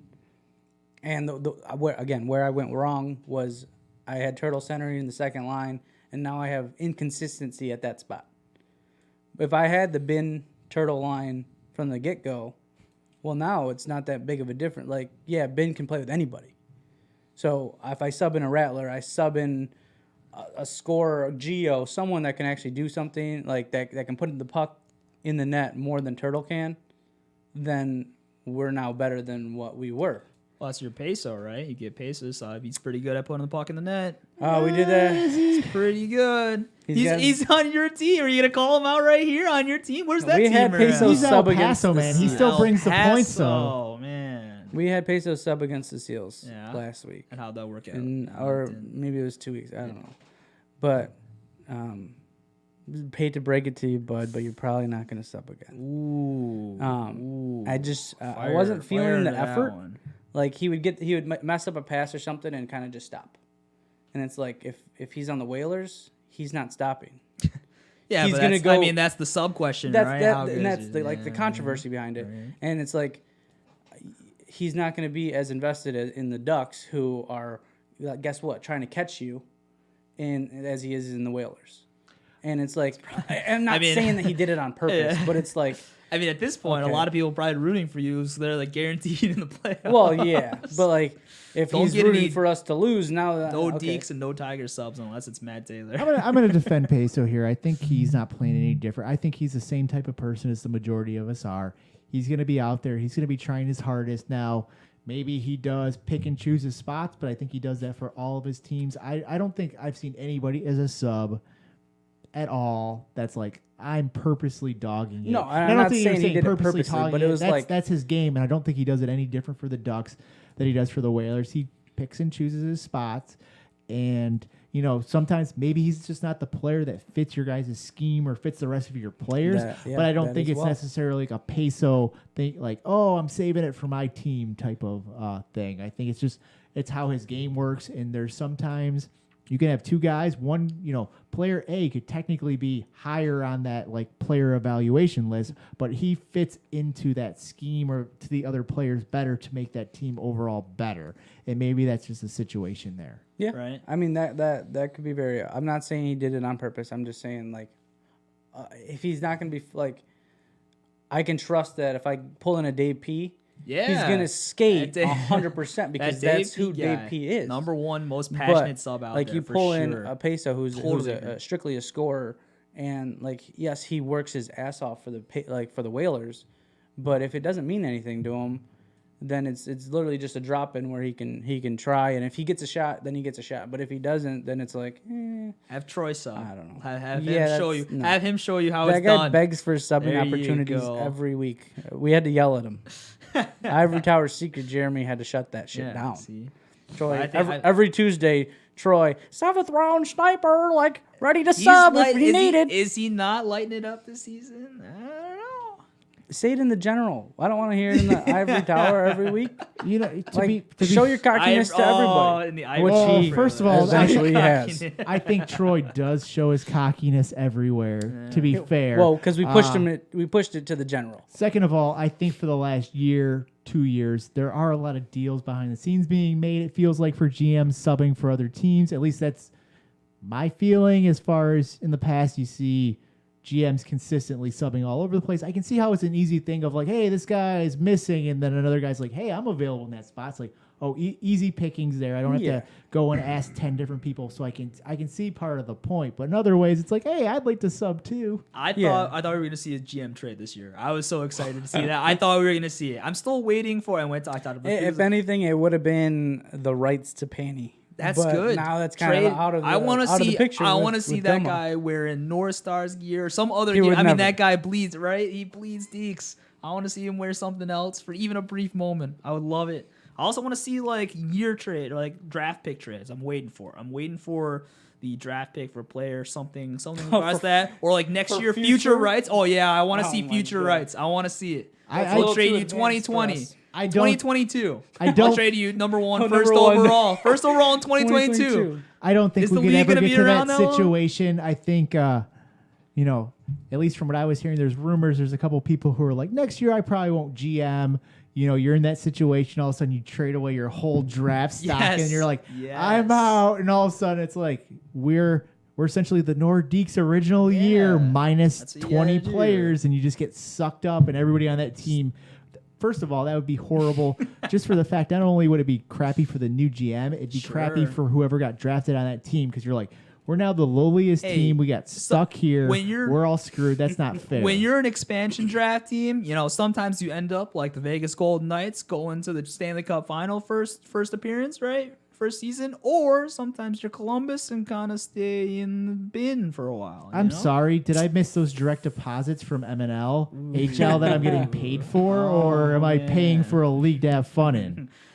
You can still have fun. Ask the season one Deeks. Did the season one Deeks have fun? You paid. How much fun were they having? Oh, okay. We didn't, All so right, it wasn't all as fun because the Kasha wasn't played very often. Yeah, that's a tough one, eh? But when we did win, like the 3 times, it's fantastic. Oof, man.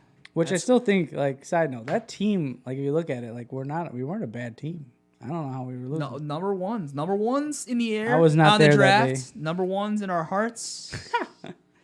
And number ones in the standings.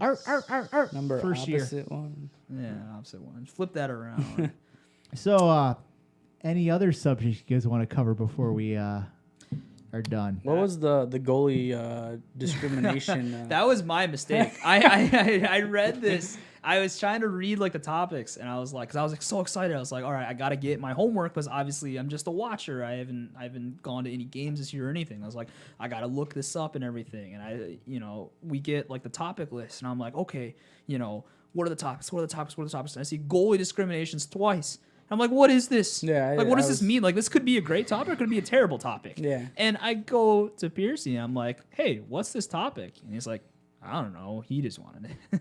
Of Hetes course. wanted it. Yeah, so Of of course. course. Well, we all know. And so I go to Hetes, and he's like, I have no idea. Like 10 back and forths later, like we finally determined that he has no idea, and I have to go to outside sources to figure this out. And I finally get it, and it's like the goalie discrimination against the goalies in the league. They don't want to, or like they're not. Some of them are feeling maybe they're not asked to sub, to skate out, or something like that. It was kind of wishy-washy. You didn't really get the definition. I was like, Hetes, what do you think about this definition? And he was like, I don't know, man. Like, I have no idea. That sounds about right. If you're not getting asked to sub, it's probably because you're too good. How do you? There you go. Oh, so that's why I don't get when asked you to have sub the anymore. jumbo playmaker, playmaker in goalies scenario. I'm going to take that for me too. I would take the jumbo playmaker to play any day. Yeah, but yeah. So we do have in our OneNote we have essentially current show, what we're going to talk about, and then potential topics in case we run out of things.